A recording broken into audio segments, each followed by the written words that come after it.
پاؤں کی چونکہ دو حالتیں ہیں. کتنی حالتیں ہیں؟ دو.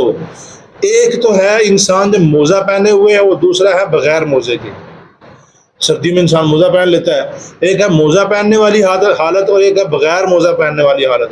اگر موزہ پہنے ہوئے ہو پھر تو زیر والی جو نا وہ قرات پڑی جائے گی، اس کے مطابق یہاں پہ زیر آ جائے گی.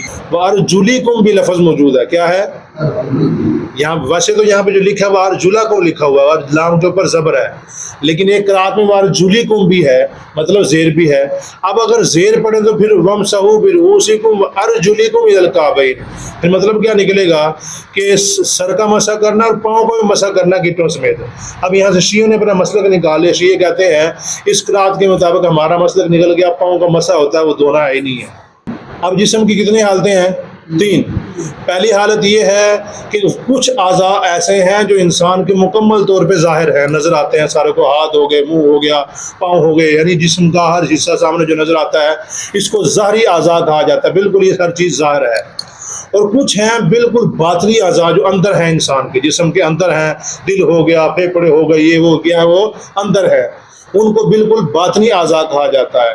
اور کچھ اعضاء وہ ہیں جو کچھ ان کو ظاہر بھی کہا جا سکتا ہے، ان کو باطن بھی کہا جا سکتا ہے. اما بعد فاعوذ باللہ من الشیطان الرجیم. بسم اللہ الرحمن الرحیم. یا ایہا الذین آمنوا، اے لوگو ایمان والو، اذا قمتم الی الصلاۃ، جب تم نماز کی طرف کھڑے ہو جاؤ، فاغسلوا وجوہکم، دھو لو اپنے چہروں کو، وایدیکم الی المرافق، ان ہاتھوں کو کونیوں سمیت، وامسحوا برؤوسکم، اور مسح کرو اپنے سروں کا، وارجلکم الی الکعبین، اور پاؤں دھوو گھٹنوں تک. وَإِن كُنتُمْ جُنُبًا، اور اگر تم جنبی ہو، فَطَّهَّرُوا، پھر خوب پاک ہو جاؤ.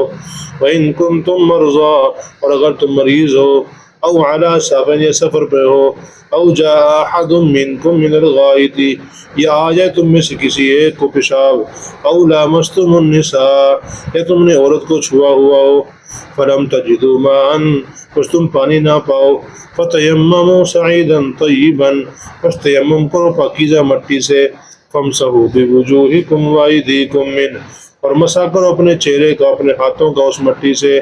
ما یرید اللہ، نہیں چاہتے اللہ تعالیٰ، لیجعل علیکم من حرج، کہ تم پر کوئی حرج پیدا کر دیں، ولکن یرید لیطہرکم، لیکن اللہ چاہتے ہیں کہ تم کو پاک کر دیں، وَلِيُتِمَّ نِعْمَتَهُ عَلَيْكُمْ، اور پوری کر دیں تمہارے اوپر اپنی نعمت، لَعَلَّكُمْ تَشْكُرُونَ، تاکہ تم شکر گزار بندے بن جاؤ. صدق اللہ مولانا العظیم.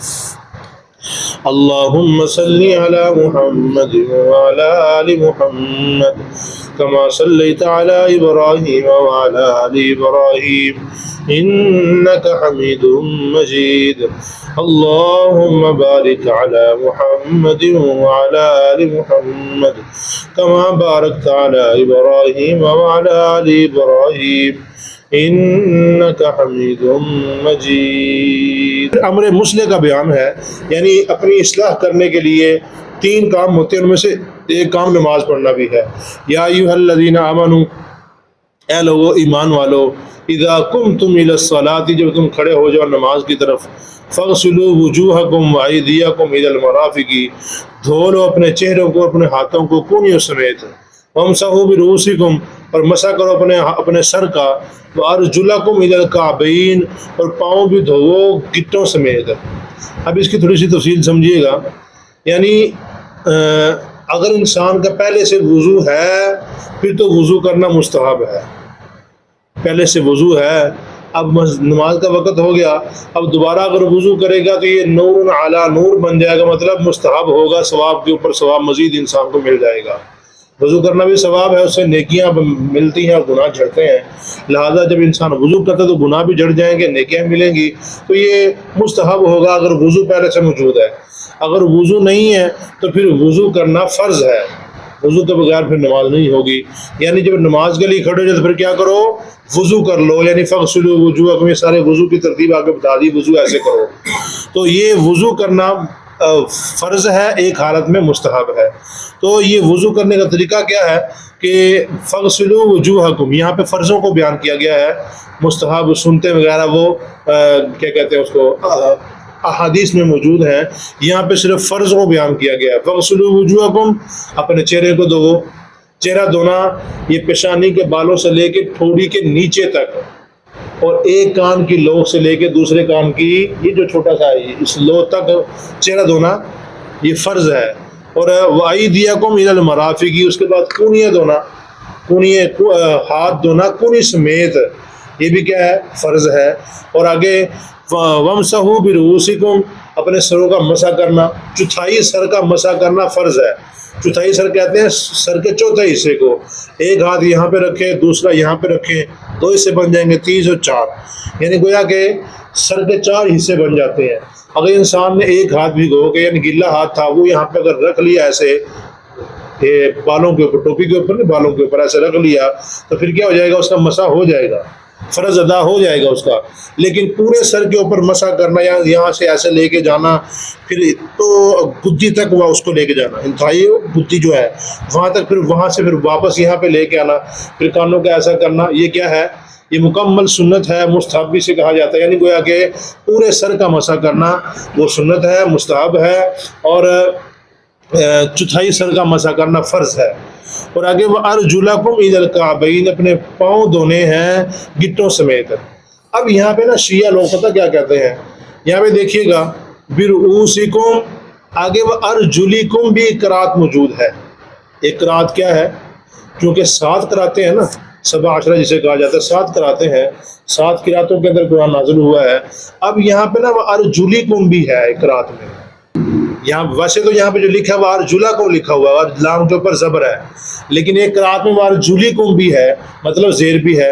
اب اگر زیر پڑھیں تو پھر وامسحوا برؤوسکم وارجلکم الی الکعبین، پھر مطلب کیا نکلے گا کہ سر کا مسح کرنا اور پاؤں کو بھی مسح کرنا گٹوں سمیت۔ اب یہاں سے شیعوں نے اپنا مسلک نکالے، شیعہ کہتے ہیں اس قرات کے مطابق ہمارا مسلک نکل گیا، پاؤں کا مسح ہوتا ہے وہ دھونا ہی نہیں ہے، وہ شیعہ پاؤں کو دھوتے نہیں ہے، صرف کیا کرتے ہیں وہ مسح کرتے ہیں، بس وہ کیا کرتے ہیں صرف مسح کرتے ہیں اور سائڈ پہ چلو جی یہ کام ہو گیا۔ وجہ یہ ان کی دلیل ہے کہ یہاں پہ دوسری قرات کیا ہے، وہ ارجلکم ہے۔ اب اس کا جواب بالکل آسان ہے، 2 جواب ہے۔ پہلا جواب تو یہ ہے کہ عربی میں ایک قانون چلتا ہے، جو پڑوسی کا اعراب ہوتا ہے وہی اس کا اعراب ہوتا ہے، جو ساتھ والے کا لفظ کا اعراب ہے نا وہی آگے اعراب کہتے ہیں زبر زیر پیش کو، اعراب کسے کہتے ہیں، زبر زیر پیش، کہتے ہیں جو زبر زیر پیش پیچھے لفظ کے اوپر ہے وہی اگلے لفظ کے اوپر آ گئی ہے، وگرنہ حکم ان دونوں کا الگ الگ ہے۔ حکم کیا دونوں کا، پڑوسی کی وجہ سے زیر آ گئی ہے، وگرنہ دونوں کا حکم کیا ہے الگ الگ۔ اور دوسرا جواب اس کا یہ ہے وَأَرْجُلَكُمْ إِلَى الْكَعْبَيْنِ، پاؤں کی چونکہ 2 حالتیں ہیں، کتنی حالتیں ہیں، 2۔ ایک تو ہے انسان جب موزہ پہنے ہوئے ہے، وہ دوسرا ہے بغیر موزے کے، سردی میں انسان موزہ پہن لیتا ہے، ایک ہے موزہ پہننے والی حالت اور ایک ہے بغیر موزہ پہننے والی حالت۔ اگر موزہ پہنے ہوئے ہو پھر تو زیر والی جو نا وہ قرات پڑی جائے گی، اس کے مطابق یہاں پہ زیر آ جائے گی۔ موزہ نہ پہنا ہوا ہو پھر دھونا ضروری ہے، پھر وارجلکم والی قرات آ جائے گی۔ سمجھا گی نہیں آگی؟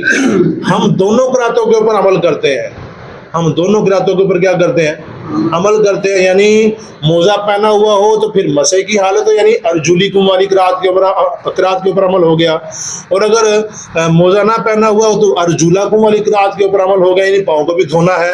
اس کا تعلق پیچھے لفظوں کے ساتھ ہوگا، جیسے چہرے کو دھونا ہے، ہاتھوں کو دھونا ہے، پاؤں کو بھی کیا کرنا ہے، دھونا ہے، یعنی اس کا تعلق پیچھے کے ساتھ ہو جائے گا۔ تو بات سمجھ آئے گی، اوپر سے گزر رہا ہے کام، سمجھ آ رہی ہے الحمدللہ۔ وارجلکم الی الکعبین، پاؤں دھونے ہیں، یہ دھونے کیوں کر رہا ہوں، چونکہ اس کا تعلق وجوہکم و ایدیکم کے ساتھ ہے۔ جب چہرے کو دھونا ہے، یہ ہاتھوں کو کنیوں سمیت دھونا ہے، تو پھر چہرے کو، اس کو پاؤں کو بھی دھونا ہے، کیونکہ اس کے اوپر زبر آئی ہے۔ لہٰذا ہمارے ہاں دونوں قراتوں کے اوپر عمل ہوتا ہے، شیعوں کے ہاں صرف ایک کے اوپر عمل ہوتا ہے۔ تو ہمارا مسلک بہتر ہے کہ ان کا بہتر ہے؟ الحمدللہ۔ وَإِن كُنتُمْ جُنُبًا فَاطَّهَّرُوا، اور اگر تم جنبی ہو یعنی جنابت کی حالت آ گئی ہے، ایک ہے جنابت صغریٰ، ایک ہے جنابت کبریٰ۔ جنابت صغریٰ کیسے کہتے ہیں، یعنی وضو انسان کا ٹوٹ جائے، غسل بالکل برقرار ہے, وضو ٹوٹ جائے اس کو سغرا کہا جاتا ہے, چھوٹی جنابت. اور اگر جنابت کبرا یعنی بڑی جنابت یعنی انسان کا غسل خراب ہو جائے, احتلام وغیرہ ہو گیا یا بیوی کے پاس چلا گیا, تو یہ دونوں حالتوں میں کیا ہو جائے گا, انسان کے اوپر غسل فرض ہو جائے گا. اب یہاں پہ جو لفظ ہے نا وَإِن كُنتُمْ جُنُبًا, یہ غسل والے کی بات چل رہی ہے, یعنی اگر تم جنبی ہو فَطَّهَّرُوا, پھر خوب پاک ہو جاؤ. کیا ہو جاؤ, خوب پاک ہو جاؤ. اب خوب پاک لفظ جب زیادہ ہو جائے پھر معنی بھی زیادہ بن جاتا ہے. اور عربی کا اصول یہ ہے کہ جب لفظ زیادہ ہو تو پھر معنی بھی کیا ہوتا ہے, زیادہ ہوتا ہے. اب یہاں پہ کیا کریں گے, معنی خوب پاک ہو جاؤ. اب جسم کی کتنی حالتیں ہیں, 3. پہلی حالت یہ ہے کہ کچھ اعضاء ایسے ہیں جو انسان کے مکمل طور پہ ظاہر ہیں, نظر آتے ہیں سارے کو, ہاتھ ہو گئے, منہ ہو گیا, پاؤں ہو گئے, یعنی جسم کا ہر حصہ سامنے جو نظر آتا ہے اس کو ظاہری اعضاء کہا جاتا ہے, بالکل یہ ہر چیز ظاہر ہے. اور کچھ ہیں بالکل باطنی اعضاء جو اندر ہیں, انسان کے جسم کے اندر ہیں, دل ہو گیا, پھیپھڑے ہو گئے, یہ ہو گیا, وہ اندر ہے, ان کو بالکل باطنی اعضاء کہا جاتا ہے. اور کچھ اعضاء وہ ہیں جو کچھ ان کو ظاہر بھی کہا جا سکتا ہے, ان کو باطن بھی کہا جا سکتا ہے. ان کو ظاہر بھی کہا جا سکتا ہے, ان کو باطن بھی کہا جا سکتا ہے. مثال کے طور پہ منہ ہے, منہ کیسے بند کر لیں, یہ باطن بن گیا, کھولے تو یہ کیا بن گیا, ظاہر. ناک ہے, ناک کے اندر نظر آئے تو پھر کیا ہے, یہ ظاہر ہے. نہ نظر آئے تو کیا ہے, باطن ہے. مثال کے طور پہ اس کی ایسی مثال سمجھیں, انسان کا روزہ ہے, روزے کی حالت میں انسان منہ میں کلی کرتا ہے, پانی لے جا کے, پانی لے جا کیا کرتا ہے, کلی کرتا ہے, تو ٹوٹتا ہے اس سے, نہیں ٹوٹتا. یعنی اس سے معلوم ہوتا ہے کہ یہ کیا ہے, ظاہر ہے, باطن نہیں ہے, یعنی اندرونی حصہ نہیں ہے. اندرونی حصہ تو پھر اندر جائے, پانی جائے گا تو روزہ ٹوٹ جاتا ہے, روزہ ٹوٹ جاتا, ٹوٹ جاتا.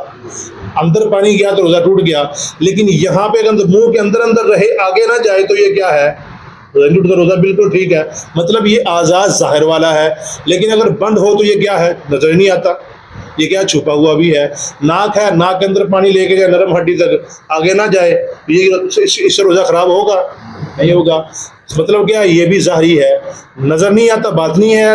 پانی جانے کے ساتھ اسے روزے میں خرابی پیدا نہیں ہوتی, یہ کیا ہو جائے گا, باطنی ہو جائے گا. مطلب کچھ اعضاء یہ ان میں سے ظاہر ہیں, کچھ باطن ہیں, اور کچھ ظاہر ہونے کے ساتھ ساتھ باطن بھی ہیں.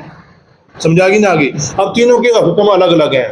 اب سنیے گا, جو بالکل باطن ہے ان کو دھونا تو ضروری ہے ہی نہیں.